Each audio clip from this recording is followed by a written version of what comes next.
This is the Broadtek and Promwad podcast, where tech meets business in the evolving world of AV and broadcast. Today we're spotlighting digital signage. From interactive retail experiences to large-scale displays, we uncover the trends, technologies and tactics behind designing signage solutions that engage, inform and inspire.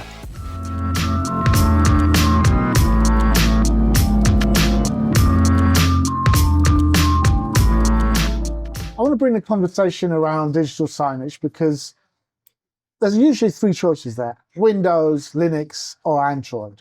Tell me the pros and cons of each one.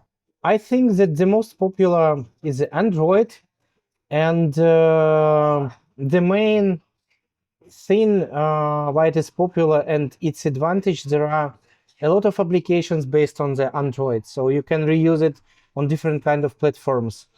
So there are a lot of engineers who are related to the Android. For example, there are not so much developers who do want to develop, let's say, even cross-platform application for Windows and at the same time for Android and for Linux.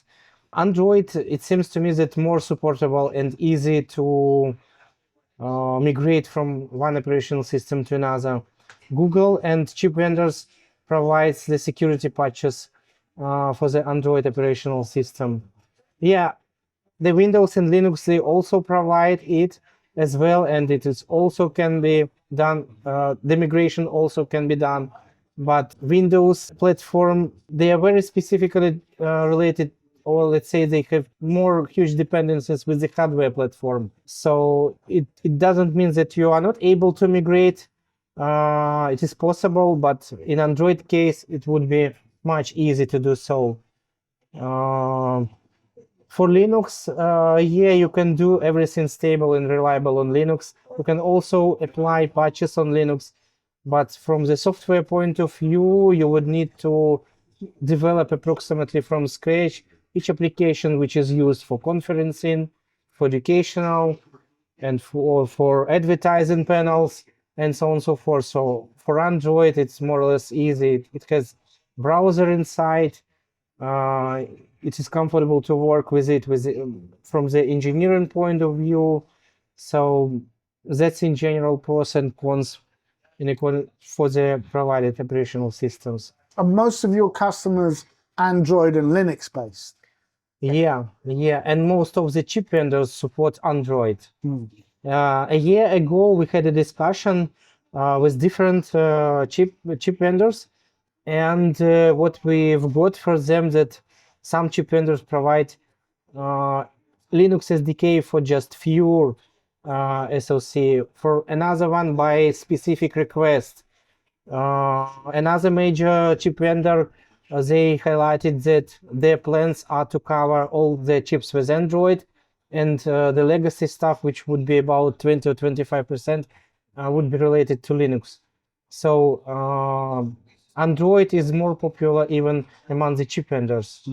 The perception has always been Linux is a more stable, ecosystem. Is that right? Is that what you get from a lot of your clients? Not from the more of our clients, but some of the clients, they provide solution based on Linux because of the specific business, and they have some requests for their panels which should be related based on Linux.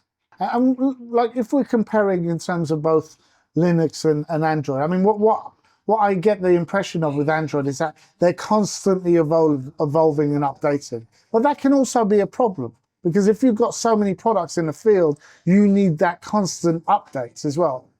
Yeah, but you can accumulate. For our clients, we applied AB update, we're over the air.